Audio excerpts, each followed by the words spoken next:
In 1986, OSHA issued the interim final rule for hazardous waste operations and emergency response. 4 years later, this HazWOPER rule was finalized.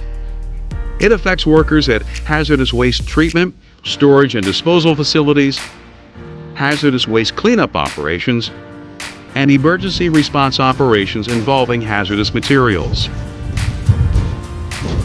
The purpose of this presentation is to help you understand the HazWOPER regulation, your rights and responsibilities as a worker in this industry, and how to work safely around hazardous substances.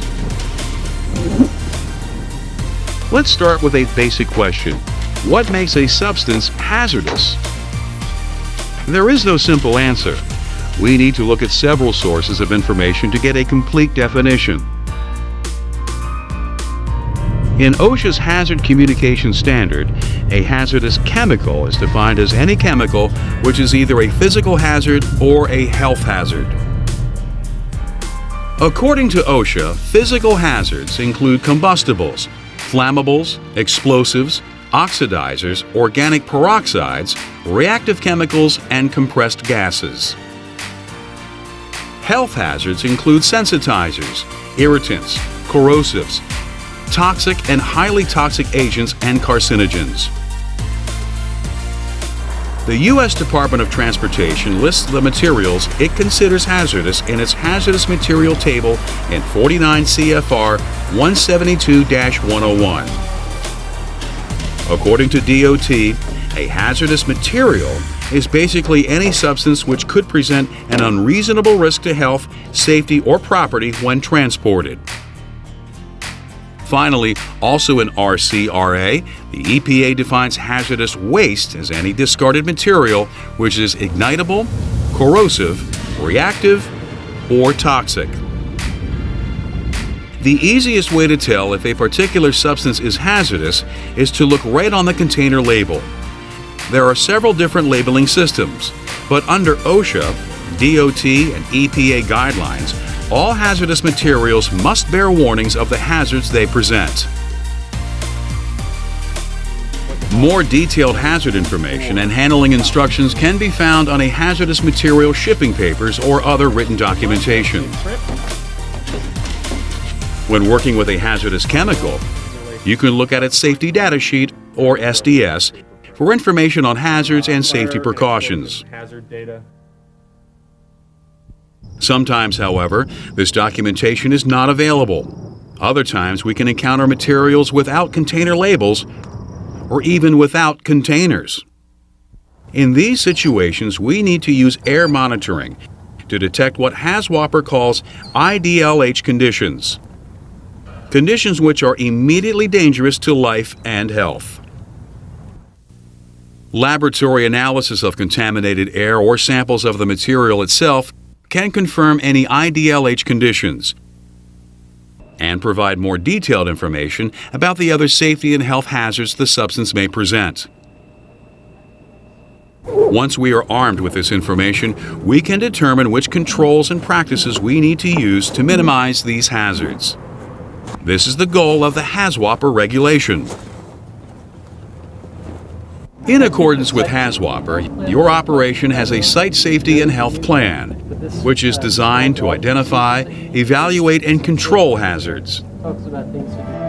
This written plan includes information about your operation's organizational structure, safety and health training program, medical surveillance, standard operating procedures, as well as descriptions of the specific tasks being performed on site. Your operation also has a written emergency response plan, which includes instructions on how to report and handle emergencies at your site. We're going to get an EMT out here. The HazWOPER standard also has specific training requirements for workers who could be exposed to hazardous materials on the job, as well as for their supervisors and managers. This training includes the identification of the specific safety, health, and other hazards on site. It also details the engineering controls, work practices, and personal protective equipment that are needed to combat those hazards. The amount of training you need depends on the type of work you will be doing. If you are involved in the removal of hazardous substances or in other activities that could expose you to these substances, you need a minimum of 40 hours of classroom instruction and no less than 3 days of field training. If you will only be on-site occasionally to perform specific limited tasks, such as surveying or taking air samples, and you are unlikely to be exposed to hazardous materials above their published exposure limits, you need a minimum of 24 hours of classroom instruction and no less than 1 day of field experience. The same 24-hour training requirements hold true if you work in areas where exposures are lower than published exposure limits, respirators aren't necessary, no health hazards are present, and emergencies involving hazardous materials cannot occur. While these guidelines represent the minimum amount of training which is required, you may actually receive more. On the other hand, you may get less training if you already have work experience, academic coursework, or other hazardous materials training, which is equivalent to some of the training required by HazWOPER. Either way, you would still receive site-specific training about the hazards of your operation before beginning work. By the cart, all I need to do is turn this valve. At least once a year, you will also receive 8 hours of refresher training. This will be a basic review of your initial HazWOPER training. It may also include a critique of any recent emergency incidents that illustrate the types of situations you could face. Under HazWOPER, hazardous waste sites must be evaluated to identify specific hazards and to determine what safety and health control procedures should be used at the site. This begins with a preliminary evaluation to determine what precautions need to be taken in order to do a more thorough site characterization. IDLH conditions are the focus of the preliminary evaluation, along with any other conditions which could cause death or serious illness or injury. These include confined spaces, visible vapor clouds, and potentially flammable or explosive situations. Once these immediate hazards have been dealt with, site characterization can continue. At this stage, all of the potential safety and health hazards will be thoroughly explored and analyzed. 709, that's going to be your main focus point. The end result of site characterization is the development of a site control program. So make sure you're wearing a level B protection. The site control program is a part of your operation's written safety and health plan.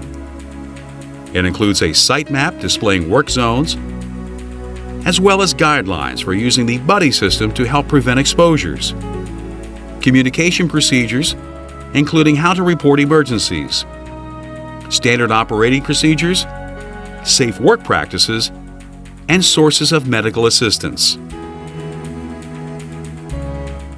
Monitoring plays a major role in preliminary evaluations, site characterizations, and ongoing activities at your site.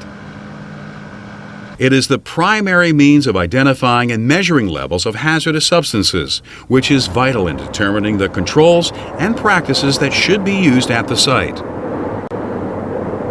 During the preliminary evaluation, the goal of monitoring is to identify conditions which are immediately dangerous to life or health, IDLH, airborne contaminant levels over a substance's published exposure limit, and radiation levels over a radioactive materials dose limit. Monitoring is also used to identify other dangerous conditions, such as flammable atmospheres and oxygen-rich or oxygen-deficient environments.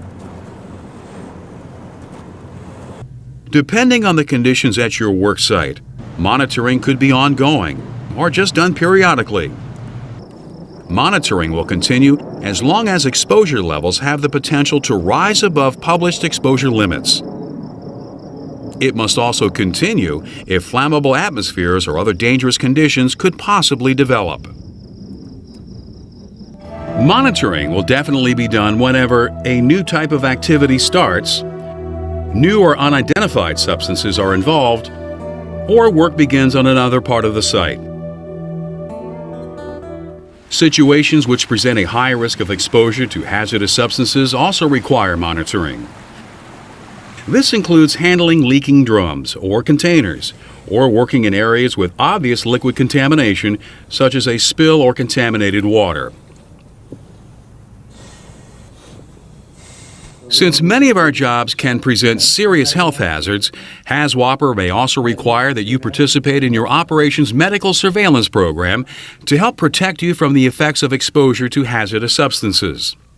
Okay, any smoking or anything? You will participate in this program if, over a 12-month period, you spend 30 days or more wearing a respirator, or working in an environment where there is the potential for exposure above published limits, whether or not a respirator is worn. Medical surveillance is also required if you are a member of a hazmat emergency response team, or if you ever develop symptoms which could be caused by exposure to hazardous substances. Medical surveillance includes an initial examination prior to starting work. The exam will be used to determine if you have any conditions which might affect your ability to work safely around hazardous substances. It will also provide a baseline for comparison with additional examinations you will have at least once every 24 months. OSHA recommends that these periodic exams be given every 12 months. You will also need to have an examination if you are accidentally exposed to a hazardous substance above its published exposure limits, display symptoms of overexposure, or are injured on the job, even if the injury doesn't involve a hazardous material.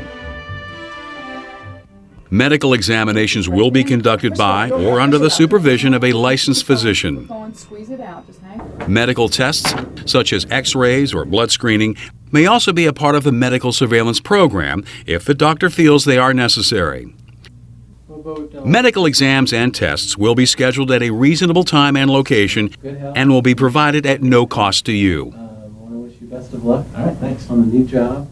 Based on the results of the medical exams and tests, the doctor will determine if you have any conditions which would put you at increased risk from work involving hazardous waste, or would cause problems if you had to wear a respirator. The doctor will then provide your employer with a written opinion, which will include any limitations on your work activity that the doctor recommends. However, this written opinion will not discuss any medical findings unrelated to your job. These are strictly confidential. Your employer will provide you with a copy of the doctor's written opinion for your own records. First sheet is a summary of the whole thing. There is more to HazWOPER than medical surveillance, monitoring, and training. The regulation also calls for a system of controls to prevent overexposure to hazardous substances. This includes the use of engineering controls, safe work practices, and personal protective equipment. Engineering controls are devices designed to prevent or reduce your exposure to hazards. When working around hazardous waste, this can include pressurized cabs on material handling equipment and ventilation systems used to remove contaminated air from work areas. Work practices are policies, procedures, and actions which can reduce or prevent your exposure to hazardous waste. Examples include having non-essential personnel leave areas of potential exposure, staying upwind of possible airborne hazards, and wetting down dusty operations. Using safe work practices includes following standard operating procedures. These are the methods for performing specific tasks at your site or in your facility which have been approved by your supervisor, manager, or safety director. And I do suggest that you read it. The HazWOPER regulation provides standard operating procedures for working with drums and other containers, since safe handling is a vital part of minimizing exposure to contaminants. Government agencies, such as the DOT, OSHA, and the EPA, have specific physical requirements for containers used to store and transport hazardous substances. You need to make sure that drums and other containers meet these guidelines. and remember to inspect them for integrity before, during, and after use. Containers used for hazardous substances must be properly labeled as well. You should treat unlabeled drums and containers as if they contain hazardous materials until it has been determined otherwise. If sealed containers need to be opened for any reason, special precautions must be taken. These can include having unnecessary personnel leave the area, using explosion-proof barriers and non-sparking equipment, and safely bleeding off excess pressure within the container before opening it. Drums and other containers of hazardous waste should be moved as little as possible. However, when it is necessary to transport containers, remember that radioactive, flammable, and shock-sensitive materials require special safety measures, such as the use of handling equipment with protective shielding. Do not move containers that seem to be bulging or swelling from excess pressure until the cause of the pressure can be determined and appropriate precautions can be taken. Ask your supervisor about the specific procedures that are used at your location. Prior to shipping, hazardous waste containers must be identified and classified in a staging area. This is the best way to make sure everyone knows what they are dealing with and how to handle it safely.